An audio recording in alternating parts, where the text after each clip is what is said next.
Stage पर बैठे हुए मुअज़्ज़ज़ काबिल कद्र अहबाब,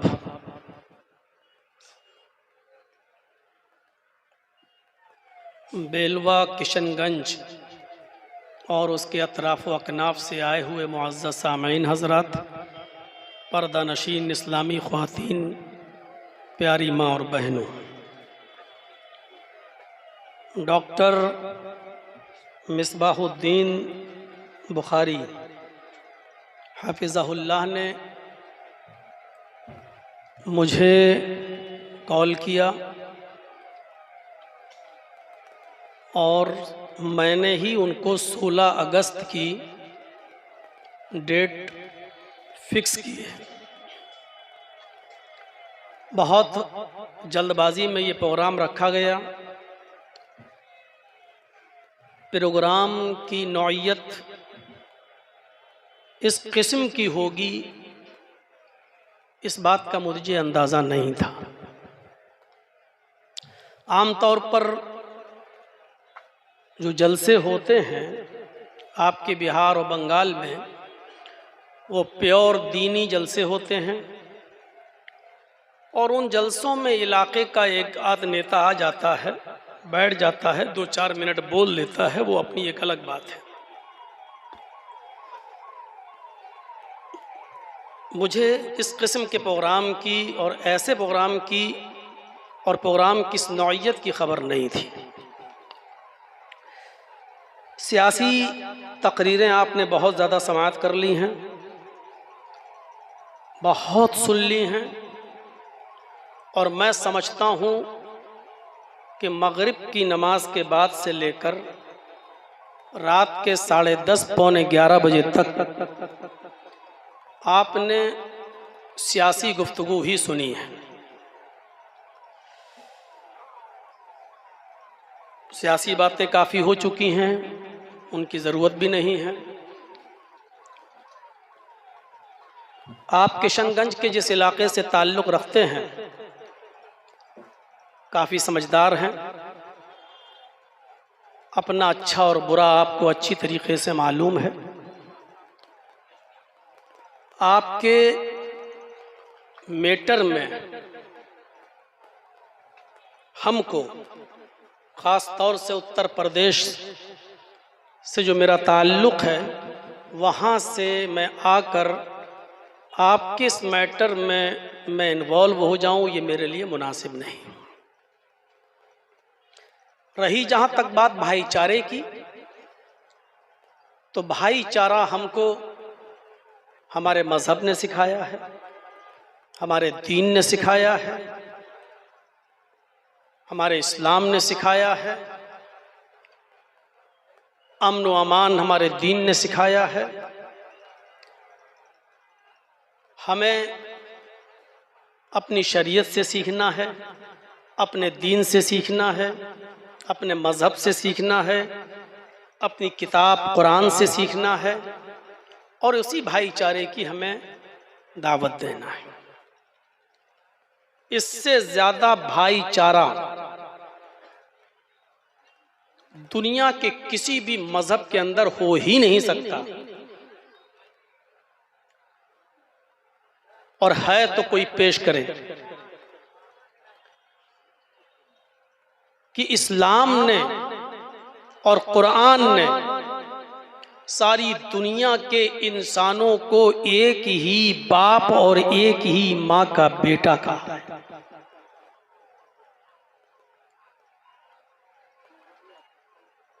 या अय्युहन्नास इन्ना खलक़नाकुम मिन ज़करिन व उन्सा वजअलनाकुम शुऊबन व क़बाइल लितआरफ़ू। सारी दुनिया के इंसानों, या अय्युहन्नास, अगर हम इसका ठेठ हिंदी में तर्जमा करें तो इसका तर्जुमा होगा, हाय संपूर्ण जगत की मानव जाति, यानी सिर्फ हिंदुस्तानियों को नहीं, सारी दुनिया के इंसानों, हमने तुमको एक ही मर्द और एक ही औरत से जन्मा है।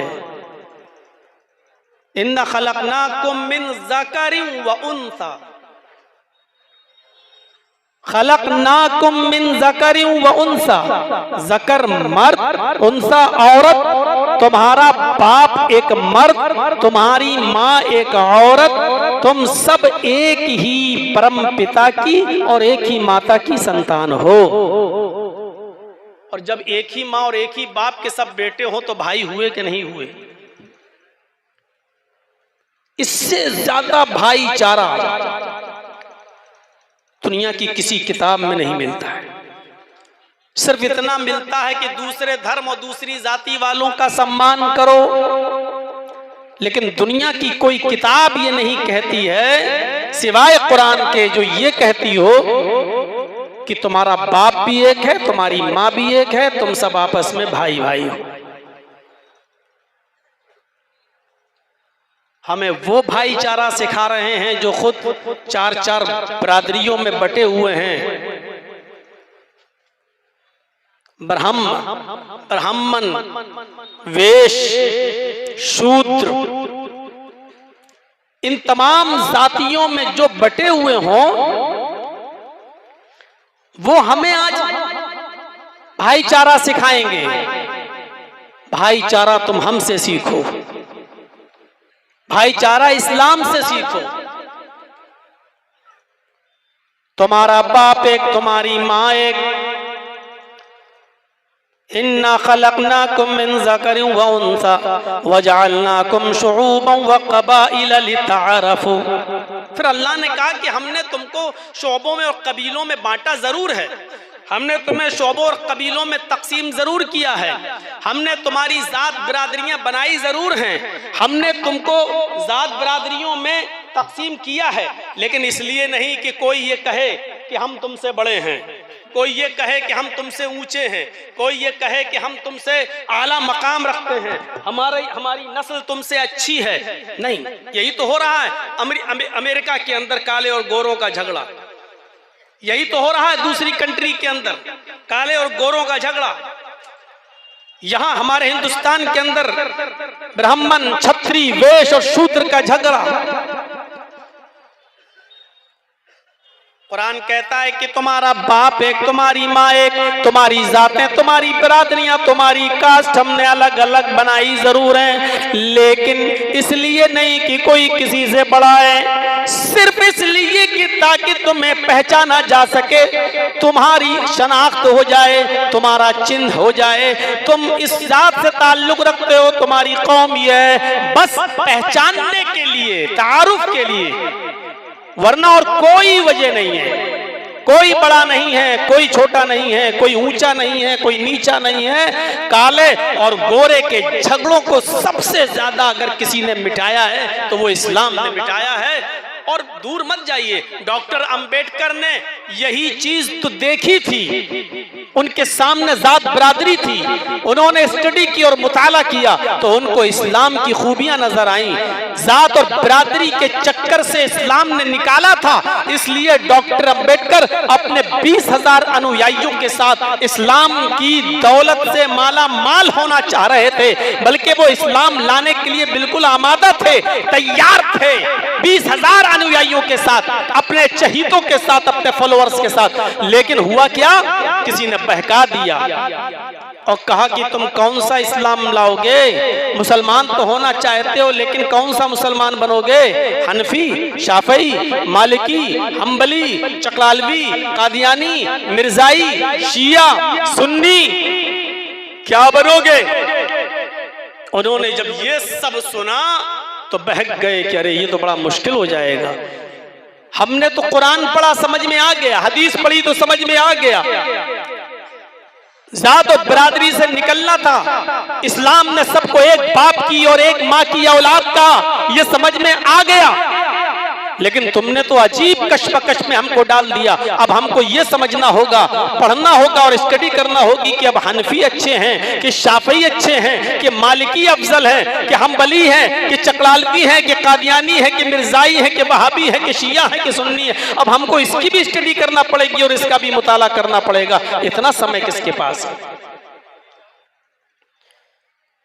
या अय्युहन्नास इन्ना खलकनाकुम मिन ज़करिन व उन्सा वजअलनाकुम शुऊबन व क़बाइला लितअरफू। हमने तुम्हारे शोबे और जात बिरादरियां बनाई जरूर हैं, लेकिन सिर्फ इसलिए कि तुम पहचान सको, एक दूसरे की शनाख्त कर सको। इस्लाम ने ये भाईचारा पेश किया है। सबसे बड़ी नेमत तो इस्लाम है, कदर कीजिए आप इसकी। इस्लाम से बड़ी कोई नेमत नहीं। अल्लाह रब्बुल आलमीन ने इसी नेमत के जरिए तो हमें भाई भाई बनाया है सबको। अल्लाह ने इसी नेमत का जिक्र कुरान में किया है, वज़कुरू निअमतल्लाहि अलैकुम इज़ कुंतुम अअदाअन फ़अल्लफ़ बैन क़ुलूबिकुम फ़अस्बहतुम बिनिअमतिही इख़वाना। और अल्लाह की तुम उस नेमत को याद करो, अल्लाह की तुम इस नेमत को याद करो जो उसने अब तुम्हें दी है, वरना इस नेमत से नहीं, इस्लाम से पहले तुम्हारी हैसियत क्या थी। इसकुन तुम आदाअन, कि तुम आपस में एक दूसरे के दुश्मन थे। इस्लाम से पहले तुम आपस में एक दूसरे के दुश्मन थे, एक दूसरे के खून के प्यासे थे। अल्लाह की उस नेमत को याद करो जो उसने तुम्हें दी है, यानी इस्लाम। इस्लाम से पहले तुम आपस में एक दूसरे के दुश्मन थे, एक दूसरे के खून के प्यासे थे। फ़अल्लफ़ा बैन क़ुलूबिकुम, तो अल्लाह ने तुम्हारे दिलों में उल्फत डाल दी, अल्लाह ने तुम्हारे दिलों में मोहब्बत पैदा कर दी। फ़अस्बहतुम बिनिअमतिही, तो तुम अल्लाह की इस नेमत यानी इस्लाम की वजह से आपस में भाई भाई बन गए। क्या हाल था हमारा, इस्लाम ने हमें भाई भाई बनाया है। इस्लाम ने हर मजहब के शख्स को अपना भाई करार दिया है कि नहीं, तुम्हारे अकीदे अलग हो सकते हैं, तुम्हारे मनहज अलग हो सकते हैं, तुम्हारे उसूल अलग हो सकते हैं, तुम्हारे तरीके अलग हो सकते हैं, तुम्हारे ज़ाब्ते अलग हो सकते हैं, तुम्हारी सोच अलग हो सकती है, लेकिन तुम्हारा बाप एक है, तुम्हारी माँ एक है। एहतराम बाकी रहेगा इंसानियत का, एहतराम बाकी रहेगा इंसानियत का। इससे बड़ी कोई नेमत नहीं है। और कीमती नेमत जब हो तो उसके लिए सस्ती और छोटी चीजों को कुर्बान कर दिया जाता है। जो अभी तक तकरीरें हुई हैं उसका लब्बे लुबाब यह है जो मैं पेश करने जा रहा हूं। मेरे भाइयों, आपके घर में सब्जी काटने की एक छुरी रखी हुई है, चाकू रखा हुआ है, और आप जानते हैं कि इस चाकू से सब्जी काटी जाती है, आलू काटा जाता है, लौकी काटी जाती है, कद्दू परवल काटा जाता है, बैगन काटा जाता है। ये चाकू आपका है। आपके घर में जग रखा है, आप जानते हैं कि इसमें पानी भरा जाता है। आपके घर में गिलास रखा है, आप जानते हैं कि इसमें पानी भरकर पिया जाता है। ये चीजें आप ही की हैं, लेकिन आप ही के घर में सोने का, गोल्ड का एक बिस्किट भी रखा हुआ है। आपके घर में 100 ग्राम का, 50 ग्राम का, 250 ग्राम का सोने का एक बिस्किट, गोल्ड का एक बिस्किट भी रखा हुआ है, और ये बिस्किट भी आपकी मिल्कियत है। चाकू भी आपका है, छुरी भी आपकी है, वो जग भी आपका है, वो गिलास भी आपका है, वो टेबल जिस पे आपके बच्चों की बुक्स रखी हुई हैं वो भी आपकी हैं, वो बुक्स भी आपकी हैं। वो सारी चीजें जो घर में दिखाई दे रही हैं वो सब आपकी हैं। आपके घर में रखा हुआ 100 ग्राम का एक बिस्किट गोल्ड सोने का वो भी आपका है। लेकिन मैं दावे के साथ कह सकता हूं कि जितनी हिफाजत आप सोने के उस बिस्किट की करेंगे, जितना संभाल कर आप उस सोने के बिस्किट को रखेंगे, उतना संभाल कर आप चाकू को नहीं रखेंगे, उतना संभाल कर आप छुरी को नहीं रखेंगे, उतना संभाल कर आप गिलास को और जग को नहीं रखेंगे, टेबल को नहीं रखेंगे, घर की और दूसरी चीजों को नहीं रखेंगे। अगर आपसे पूछूं, आप उस सोने को, उस गोल्ड के बिस्किट को आप संभाल कर क्यों रखेंगे, उसकी इतनी हिफाजत क्यों है, उसको आप हिफाजत से क्यों रखेंगे, तो आपका जवाब यही होगा कि मौलाना साहब, सोने की हिफाजत इसलिए की जाएगी और सारी चीजों से ज्यादा उसको संभाल कर हम इसलिए रखेंगे क्योंकि वो कीमती है जग से भी ज्यादा, वो कीमती है गिलास से भी ज्यादा, वो कीमती है हमारे टेबल से भी ज्यादा। इसका मतलब यह है, और दूसरी चीजों की चोरी हो जाए परवाह नहीं, लेकिन गोल्ड की चोरी नहीं होनी चाहिए। और दूसरी चीजें जाती हैं तो जाएं, लेकिन गोल्ड नहीं जाना चाहिए, इसलिए आप उसकी हिफाजत और दूसरी चीजों से ज्यादा करते हैं। मेरे भाइयों, इस्लाम सबसे ज्यादा कीमती नेमत है हमारे और आपके लिए। इतनी बड़ी नेमत है इस्लाम कि अल्लाह रब्बुल आलमीन ने इस्लाम से अच्छा अल्लाह के नजदीक कोई दीन ही नहीं है। उसने कहा इन्ना दीन इंदल्लाहिल इस्लाम, अल्लाह की नजर में, अल्लाह की दृष्टि में, अल्लाह के नजदीक सबसे महबूब और पसंदीदा दीन इस्लाम है। इतनी बड़ी नेमत है इस्लाम कि अल्लाह ने कह दिया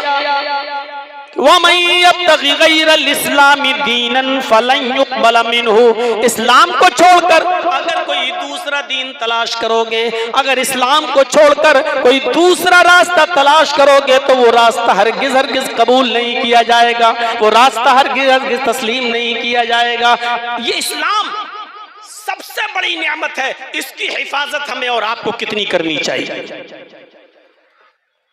दूसरी चीजों का नुकसान होता है तो हो जाने दो, लेकिन गोल्ड नहीं जाना चाहिए, सोना नहीं, डायमंड नहीं, हीरा नहीं जाना चाहिए। इसी तरीके से आपकी चीजें आपकी हैं, आपको शादी करना है ठीक है, आपको अपने बच्चे को पढ़ाना है वो भी ठीक है, आपको नमाज की पाबंदी करना ये भी ठीक है, आपको दुनिया भर के काम है, मेहनत करना, मजदूरी करना है, कोई रिक्शा चलाता है, कोई ठेला ठेलता है, कोई बस का ड्राइवर है, कोई ऑफिस जाता है, कोई सरकारी नौकरी है। मेरे प्यारे साथियों, ये सारी चीजें आपके सामने हैं और एक तरफ इस्लाम भी आपके सामने है। ये सब चीजें भी आपको करना है, आपको अपनी बीवी बच्चों के लिए कमाना भी है, आपको उनको पढ़ाना भी है, आपको उनके लिए मेहनत भी करना है, आपको नमाज भी पढ़ना है, उन्हीं वक्त निकाल कर आपको रोजा भी रखना है,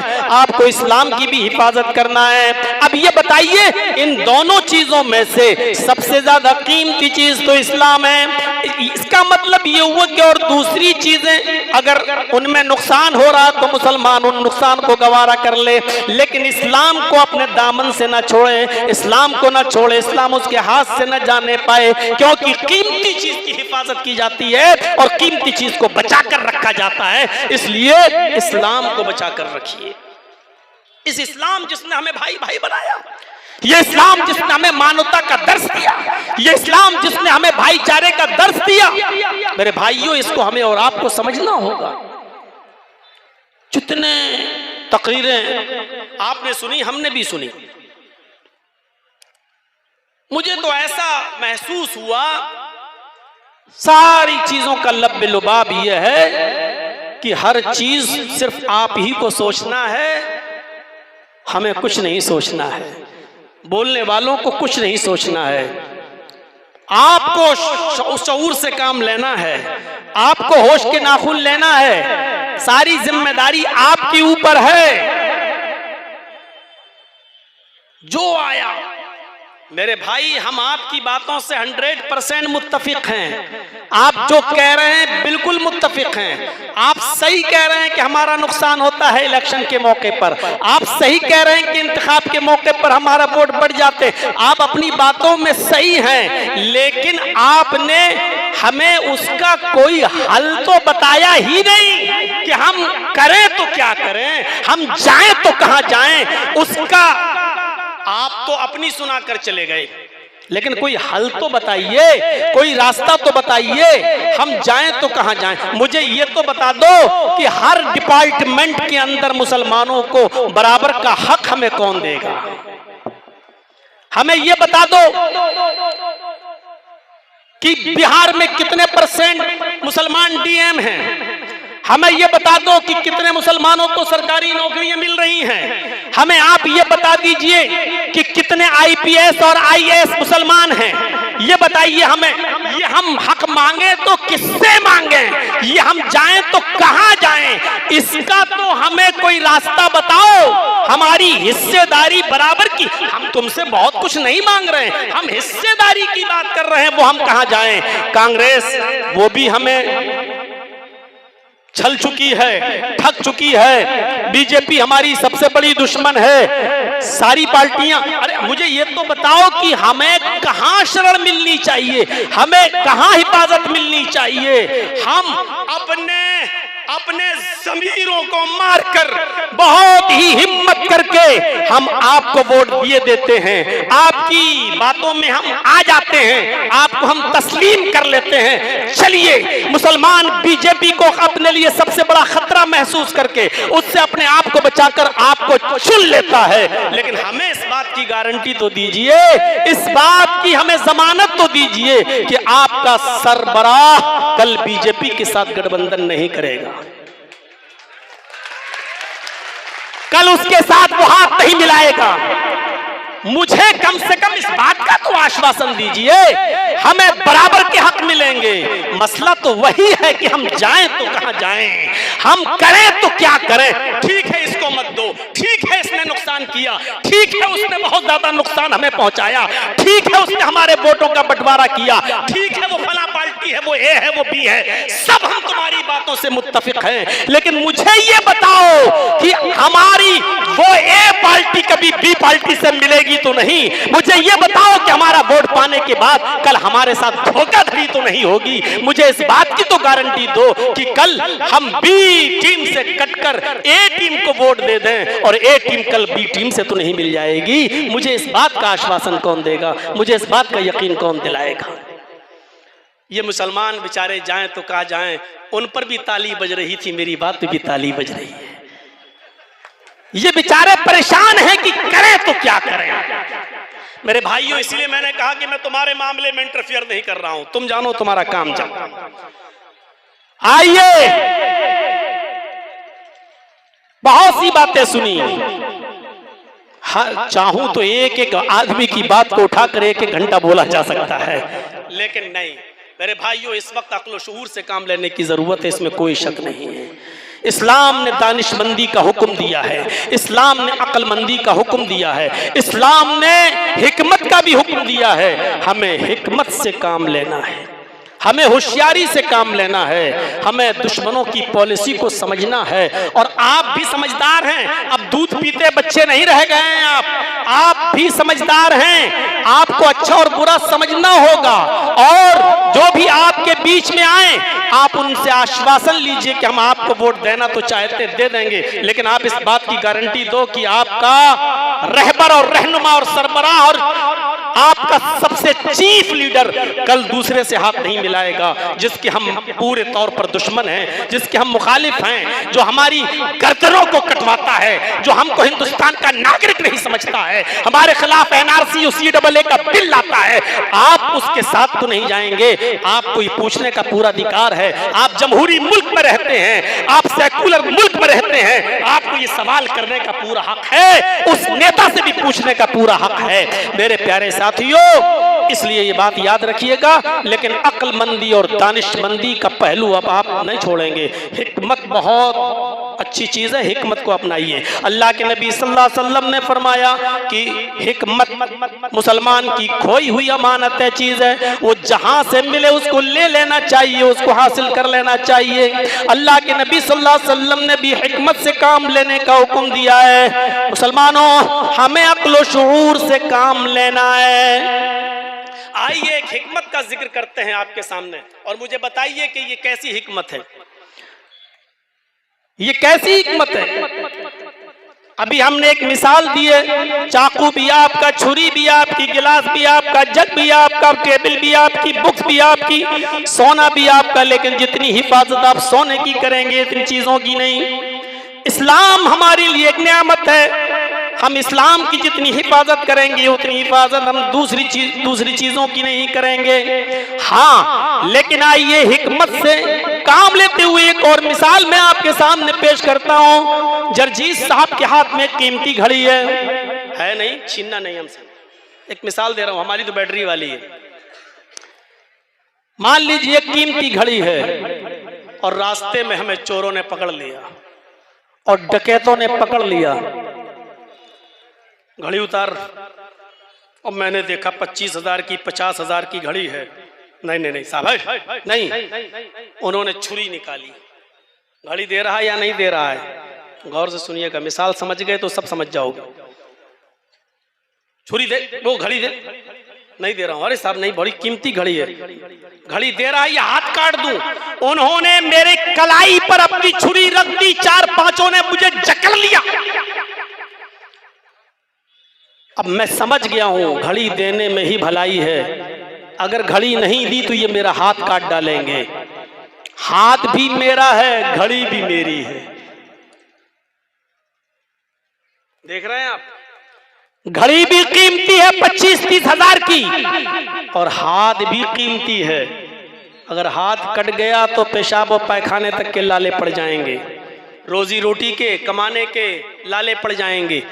अब हम देख रहे हैं कि चारों तरफ से हम घिर चुके हैं, या अल्लाह क्या करें। घड़ी भी कीमती, हाथ भी कीमती, लेकिन यहाँ कुर्बानी देने की जरूरत पेश आ रही है। कुर्बानी देने की जरूरत पेश आ रही है। अब हम किसकी दें, घड़ी की दें या हाथ की दें? अक्लमंदी और दानिशमंदी क्या है, हिकमत क्या कहती है? अक्लमंदी और दानिशमंदी से आपको काम लेना है, यहाँ जज्बात से काम नहीं लेना है। मुसलमान चुनाव के मौके पर बड़ा जज्बाती हो जाता है, सोडा वाटर की बोतल हो जाता है, हिलाओ खोलो एकदम खोलती है गिर जाती है।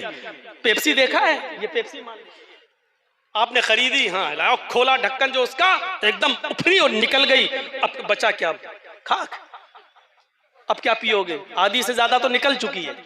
यही मुसलमान का हाल है, जज्बात में आया और बाद में पता चला कि यहां दोनों मुसलमान हार गए, तीसरा निकल गया, अब क्या कर लोगे, बोतल तो खाली हो चुकी है, थम्स अप और पेप्सी की बोतल तो खाली हो चुकी है, आपने हिला दिया, अब बाद में अफसोस कर रहे हैं बहुत बुरा हुआ, काश इसको वोट ना दिया होता तो बहुत अच्छा होता, काश हमारे वोट कटे ना होते तो अच्छा होता। ये सूरत हाल है। बाद में अकल आती है, बाद में जैसे चोरी हो जाए, डकैती हो जाए, पुलिस बाद में पहुंचती है, हमें अकल बाद में आती है। हमें क्या करना है, यहां घड़ी को अगर बचाने लगे हम तो घड़ी भी जाएगी और हाथ भी जाएगा। अरे जब वो हाथ ही काट लेगा तो घड़ी भी जाएगी और हाथ भी जाएगा। यहां जज्बात से काम की जरूरत नहीं है, यहां अक्ल से काम की जरूरत है। और अक्ल ये कहती है जर्जीस घड़ी दे दे, हाथ बचा ले, हाथ सलामत रहेंगे, मेहनत करेगा, मजदूरी करेगा तो फिर घड़ी कमा लेगा, फिर घड़ी हासिल कर लेगा, फिर घड़ी खरीद लेगा। जर्जीस साहब ने अपनी अकल से काम लिया और घड़ी दे दी। उन लोगों ने जर्जीस साहब को छोड़ दिया क्योंकि उनको घड़ी चाहिए थी। 2-4 दिन अफसोस जरूर होगा कि घड़ी चली गई, लेकिन इस बात की खुशी होगी कि अल्लाह तेरा शुक्र है कि मेरा हाथ तो सलामत रह गया है, हाथ पैर सलामत, मेहनत करूंगा, मजदूरी करूंगा, मैं दूसरी फिर मेहनत करके घड़ी हासिल कर लूंगा। जंगल में कुछ लोग मिले हैं, वही चोर हैं, वही डाकू हैं। यहां आपसे कह रहे हैं इसी हाथ से तूने थप्पड़ मारा था ना, चलिए हाथ कटवाओ अपना। नहीं साहब, हाथ कैसे काटोगे, हाथ कट जाएगा तो मैं लाचार। उन्होंने छुरी निकाल ली, पिस्टल तुम्हारी कमपट्टी पे रख दी, हाथ इंसानियत से कटवा लो, नहीं तो अभी शूट कर दूंगा, बॉडी यहीं पड़ी होगी, अभी मर जाओगे, यहीं पर तुम्हारी हत्या कर दी जाएगी, मर्डर कर दिया जाएगा। यहां अब 2 चीजें, ये तो हाथ कटवाओ या जान से हाथ धो बैठो। यहां उन लोगों ने 2 चीजों में से एक चीज मांगी है। हाथ दे रहे हो, नहीं हाथ कटा लो, अगर हाथ नहीं कटाया तो तुम्हारी जान चली जाएगी, अभी शूट कर दूंगा। यहां हाथ बचाने के चक्कर में हम अगर जज्बात में आ गए तो वो गुस्से में शूट कर देंगे, और जब शूट कर देंगे तो हमारा पता नहीं चलेगा। अब यहाँ अक्लमंदी क्या कहती है, यहाँ दानिशमंदी क्या कहती है, या हिकमत क्या कहती है? यहाँ हिकमत कहती है कि हाथ कटा कर अपनी जान बचा लो। हाथ कट जाएगा, जान सलामत रहेगी, कम से कम अपने बीवी बच्चों का मुंह तो देखते रहोगे, कम से कम अपने बीवी बच्चों के पास तो रहोगे, कम से कम तुम्हारी बीवी अपने हाथ से तुम्हें खाना तो खिला देगी, कम से कम तुम अपने बच्चों को प्यार तो दे सकोगे। यहाँ अक्लमंदी ये कहती है हाथ भी प्यारा, जान भी प्यारी, लेकिन कुर्बानी देने की जरूरत पेश आ रही है, तो तुम हाथ दे दो और जान बचा लो। हाथ देकर जान बचाने की कुर्बानी, हाथ दे दो जान बचा लो, ये कुर्बानी दे दोगे तो यही हिकमत है, यही दानिशमंदी है। मेरे भाइयों, आपको भी इंतखाब के मौके पर और इलेक्शन के मौके पर यही हिकमत देखना है, यही दानिशमंदी देखना है। जर्जी साहब, हल तो आप भी नहीं बता रहे हो, हल मेरे पास भी नहीं है, इसलिए कि कोई हमारा है ही नहीं।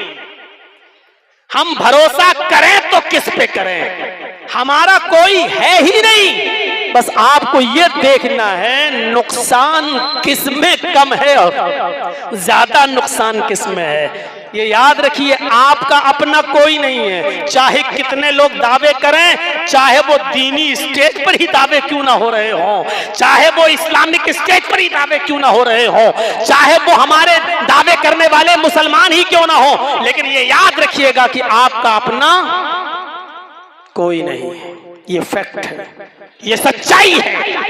आपका अपना कोई नहीं है। बस आपको ये देखना है कि इसमें कम नुकसानदेह कौन है, सबसे कम नुकसान किससे है। जो सबसे कम नुकसानदेह हो उसी से हाथ मिलाना पड़ेगा, क्योंकि बड़े नुकसान से अपने आप को हम बचा लें। जैसे जान जाना बड़ा नुकसान है, हाथ जाना छोटा नुकसान है। हाथ कटा दो, जान बचा लो। घड़ी जाना छोटा नुकसान है, हाथ का जाना बड़ा नुकसान है, तो घड़ी देकर हाथ बचा लो। ये अक्लमंदी और दानिशमंदी है। मेरे प्यारे साथियों, बिल्कुल इस वक्त यही कंडीशन है आपकी। मुसलमानों, आए सीमांचल के रहने वालों, आए किशनगंज के इलाके के रहने वालों, आपके सामने मुख्तलिफ पार्टियां आएंगी। 2024 आपके सामने करीब है। हकीकत यह है कि आपके सामने बड़े बड़े मन लुभावने वादे किए जाएंगे। मैं आपको सच्चाई की तरफ लेके चलना चाहता हूं कि यह अक्लमंदी और दानिशमंदी का काम आपका होना चाहिए। या आपको सोचना चाहिए कि इस वक्त आप उस कंडीशन में हैं कि आपकी बीवी की डिलीवरी हो रही है, उसको बच्चा पैदा हो रहा है, वो दर्द में मुब्तला है, लेकिन डॉक्टर ने ये कह दिया है कि हम आपके बच्चे में या आपकी बीवी में से किसी एक को बचा सकते हैं। आप जल्दी से फैसला कीजिए कि बीवी को बचाया जाए या बच्चे को बचाया जाए। बच्चे का जाना भी नुकसानदेह, बीवी को बचाना भी जरूरी। हम चाहते हैं कि बच्चा भी बच जाए लेकिन और बीवी भी बच जाए, लेकिन डॉक्टर ने कहा टाइम कम है, 10 मिनट के अंदर फैसला करो कि बच्चे को बचाया जाए या फिर माँ को, उसकी माँ को बचाया जाए। यहाँ हम इसी कंडीशन के अंदर हैं। एक तरफ ज्यादा नुकसानदेह लोग हैं, एक तरफ कम नुकसानदेह लोग हैं। मेरे भाइयों, ऐसे मौके पर हमें फैसला करना है कि बच्चा जा रहा है तो जाने दिया जाए। बच्चे की माँ को बचाना जरूरी है।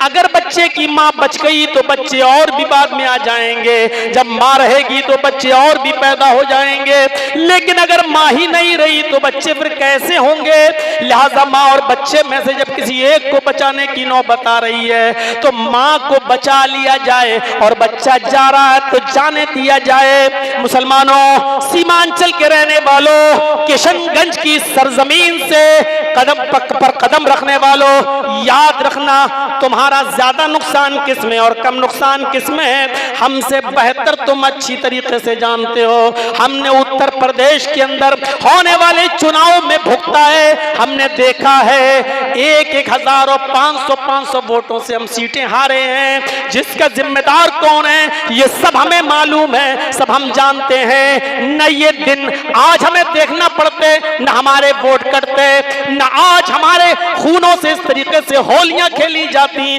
कि जिसका चाहा आपने मर्डर कर दिया और जिसका चाह इनकाउंटर कर दिया, जिसका चाह घर बुलडोजर से जला दिया और चढ़ा दिया उसके घर के ऊपर बुलडोजर। मेरे भाइयों, आज ऐसे दिन हमें नहीं देखना पड़ते। अगर ये यूपी के अंदर हम मुसलमानों के साथ, एक तबके के साथ अगर ये सब कुछ हो रहा है तो इस हालत के जिम्मेदार भी हम खुद हैं। मुसलमान इस हालत के जिम्मेदार हैं। हम खुद मुसलमान होकर अपनी इस हालत के जिम्मेदार हैं। मुसलमान अकल से काम नहीं ले पाता उस मौके पर।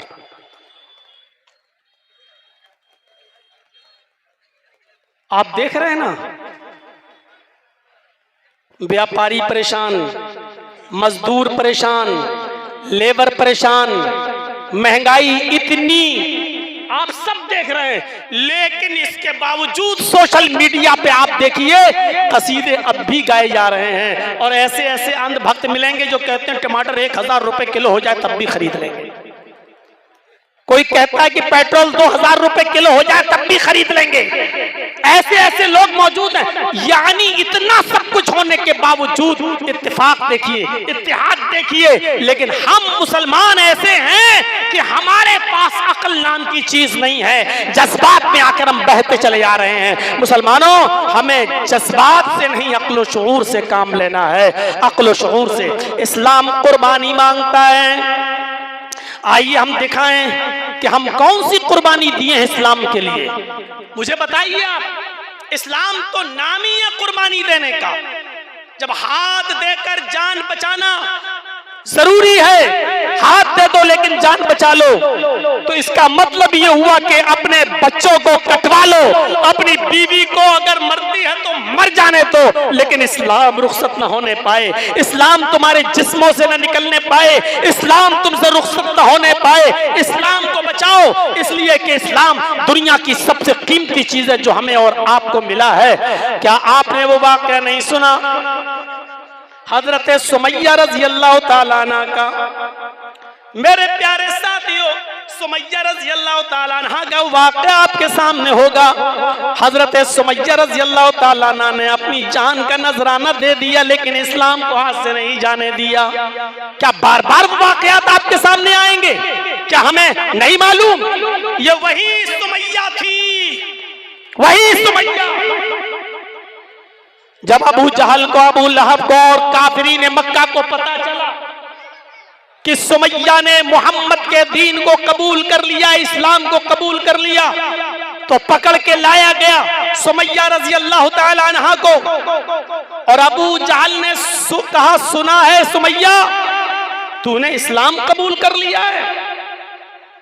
जरा इस तरफ मुतवज्जो हुइए और फिर देखिए कि इस्लाम को नहीं जाने दिया, जान चली गई, उसकी परवाह नहीं की, लेकिन इस्लाम को नहीं जाने दिया। सुमैया ने कहा, हाँ अय अबू जहल, जब तूने सुन ही लिया है तो अब क्या फर्क पड़ता है? हाँ मैंने मोहम्मद के दीन को कबूल कर लिया है, हाँ मैंने मोहम्मद के दीन को मान लिया है, हाँ मैंने इस्लाम को कबूल कर लिया है। सुमैया से कहा इस्लाम छोड़ दो, सुमैया से कहा कि इस्लाम छोड़ दो। सुमैया ने कहा वाह, इस्लाम छोड़ दो? जवाब क्या था? हाशा व कल्ला, हरगिज़ नहीं। उसने डराया। आजकल की तरह मोब लिंचिंग में डर फंसने वाले मुसलमान नहीं थे वो, कि दो चार डंडे मार दें और उनसे कहा जाए कहो जय श्री राम, तो बेचारे मारे डर के नाम नारा जय श्री राम नारा लगा दें। आजकल की तरह ईमान नहीं था उनका। कहा नहीं छोड़ेगी इस्लाम, कहा नहीं, बांध दिया, पीछे से हाथ बांध दिए, ऊपर से कपड़ा फाड़ दिया, नीचे से भी कपड़ा फाड़ दिया। तबक़ात इब्ने साद के अल्फाज हैं, और सुनो मुसलमानों, सियासी और राजनीति बातें आपने बहुत सुन ली हैं। सुनिए, वही सुमैया जिसका कपड़ा फाड़ दिया गया, जिसको बरहना कर दिया गया, अबू जहल ने एक नेजा उठाया, धारदार नेजा उठाया, और वो नेजा लेकर दौड़ता हुआ आया और कहा सुमैया इस्लाम छोड़ती है या नहीं? उसने कहा बिल्कुल नहीं।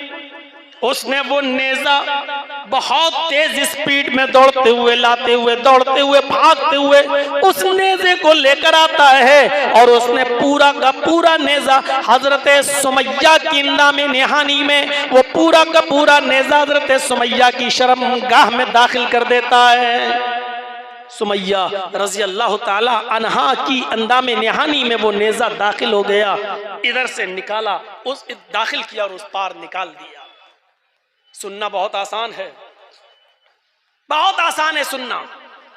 सुमैया की शर्मगाह में नेजा दाखिल हुआ और उस तरफ से निकाल दिया गया, पीछे से हाथ बंधे हैं। सुमैया की नजरें आसमान पे गई यूं। उसने जानते हो क्या कहा?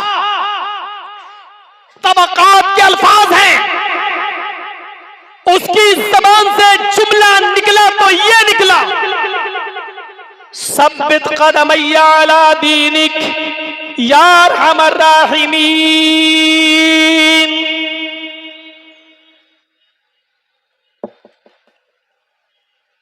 जर्जीस साहब चंद महीनों के लिए जेल में चले गए, दुआ मांगेंगे अल्लाह मुझे जेल से नजात अता फरमा। आप दुआ मांगेंगे कि जर्जीस साहब की अल्लाह जल्द से जल्द रिहाई फरमा दे। आपकी अपनी दुआएं हैं, मेरी अपनी दुआ है। सुमैया की शर्मगाह में नेजा दाखिल किया गया है, दर्द से करा रही है, हाथ पीछे से बंधे हुए हैं, लेकिन वो ये नहीं कह रही है कि अल्लाह मुझे अबू जहल के जुल्म से बचा ले, आय अल्लाह मेरी जान की हिफाजत फरमा, आय अल्लाह इसकी दी हुई तकलीफ से मुझे मेरी हिफाजत फरमा दे। उसके मुंह से ये जुमले नहीं निकल रहे हैं। आप बीमार हैं, कहेंगे अल्लाह मुझे शिफा दे। आपका बेटा बीमार है, आप कहेंगे अल्लाह शिफा ता फरमा। आपका बाप बीमार है, आप कहेंगे अल्लाह मुझे मेरे बाप को शिफा ता फरमा। आपकी माँ बीमार है, आप कहेंगे अल्लाह मुझे मेरी माँ को शिफा ता फरमा। आपका बेटा MBBS नीट की तैयारी कर रहा है, कंपटीशन में बैठा, आप कहेंगे अल्लाह मेरे बेटे को अच्छे नंबरों से पास करा दे, नीट में कामयाब कर दे। आप अपने मतलब की दुआ मांगेंगे, लेकिन सुमैया की जिस्म में नेज़ा दाखिल है, शर्मगाह में नेज़ा दाखिल है, पीछे से हाथ बंधे हैं, और सुमैया ये नहीं कह रही है कि अल्लाह मेरी हिफाजत फरमा, अल्लाह मेरी जान बचा ले, अल्लाह इसकी दी हुई तकलीफ से मेरी हिफाजत फरमा दे। उसके मुंह से दुआ भी निकली तो ये दुआ निकली, सब्बित कदमैया अला दीनिक या अरहमर राहिमीन इलाहुल आलमीन।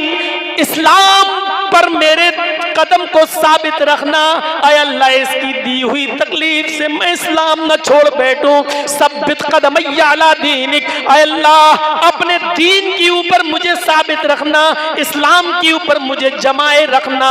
मेरे भाइयों, ऐसे नाजुक मोड़ पर भी वो ये कह रही है अल्लाह मुझसे मेरा इस्लाम न जाने पाए, मुझसे मेरा दीन न जाने पाए, मुझसे मेरा दीन न छूट जाए, कहीं इसकी दी हुई तकलीफ मुझसे मेरा दीन मेरा इस्लाम न छीन लें। जान चली गई, इस्लाम नहीं गया। बेटा अम्मार बंधा है, यासिर शौहर अपनी आंखों से अपनी बीवी के इस मंजर को देख रहा है। सुमैया ने उनको भी ललकारा, बेटे मैं तुम्हारी मां हूं, तुमने तो मेरी पिस्तान का दूध पिया है, आज अगर मैं तुम्हारे सामने बरहना हूं तो क्या फर्क पड़ता है। मेरे बेटे मैंने तो तुम्हें बचपन में नहलाया है, धुलाया है, तुम्हारी लैट्रीन पेशाब और पायखाना तक साफ किया है, आज मैं तुम्हारे सामने बरहना हूं तो कोई बात नहीं। अपने शौहर से कहा यासिर मैं तो तुम्हारी बीवी हूं, आंखें ढकने की जरूरत नहीं, मुझे जो सजा दी जा रही है उसको अपनी आंखों से देखो, इसलिए कि मेरे बाप तुम्हारा भी नंबर है, मुझे औरत होने की हैसियत से हो सकता है ये हल्की सजा दे, मेरे बाप तुम्हें इससे भी ज्यादा सख्त सजा दे क्योंकि तुम मर्द हो सकता है तुम्हें मुझसे भी ज्यादा हार्ड पनिशमेंट दिया जाए, सजा दी जाए, इसलिए तुम्हें इस मंजर को देखना होगा।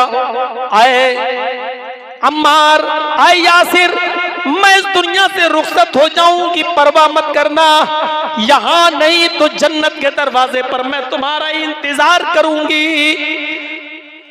अबू जहल को गुस्सा आया, उसने 2 ऊंट मंगाए, एक ऊंट इस पैर से बांधा, दूसरा ऊंट इस पैर से बांधा, दूसरा पैर इस ऊंट से बांधा, और दोनों पैर सुमैया के दोनों ऊंट से बांध दिए। तबकात इब्ने साद के अल्फाज हैं, उसने कोड़ा जमीन पर पड़ा हुआ था कि सुमैया जमीन पर पड़ा हुआ ये कोड़ा उठाऊंगा, इन ऊंटों को मारूंगा, एक ऊंट पूरब की तरफ भागेगा, एक ऊंट पश्चिम की तरफ भागेगा, सुमैया तेरे जिस्म के 2 टुकड़े हो जाएंगे। अब बता मोहम्मद के दीन को, इस्लाम को छोड़ती है या नहीं छोड़ती है।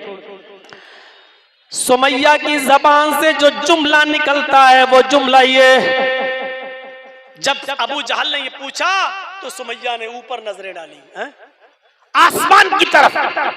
अबू जहल ने कहा, क्या देख रही है आसमान की तरफ? ऊपर तुझे क्या नजर आ रहा है? क्या मोहम्मद का रब दिखाई दे रहा है? सुमैया ने ऊपर से नीचे नजर डाली और मुस्कुराते हुए अबू जहल के चेहरे पर नजर डालती और कहती है, आए अबू जहल, आए अबू जहल, अगर मेरे हाथ खुले होते तो ये कोड़ा उठाकर मैं तुझे अपने हाथ से दे देती।